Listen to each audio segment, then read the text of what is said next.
News this noon, we have new developments in a story that we've been following for you. 31-year-old Ali Nasser Al-Riashi remains behind bars this noon. He's accused of raping a woman in southwest Detroit over the last 4 months. It's a story that we first told you about on Tuesday. And this morning, Al-Riashi went before a judge to learn of even more charges. 7 Action News reporter Nima Shafee was in the courtroom when that went down, and he joins us live with our top story at noon. Nima.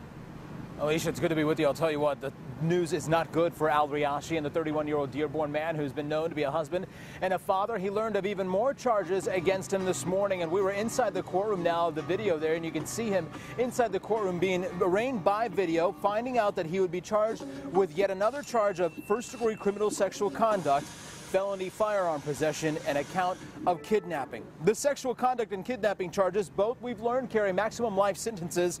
His bond for all 3 charges he was arraigned on this morning set at $750,000 cash, no 10%, no surety.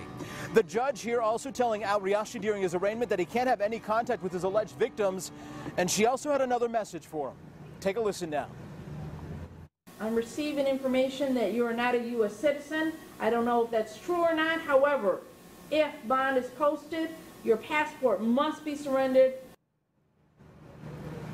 And now, Alicia, we know that Al-Riashi is actually going to stay behind bars unless he has that $750,000. We tried to reach out to his family in Dearborn. They did not come to the door when we knocked on his door. He'll be back in court next week.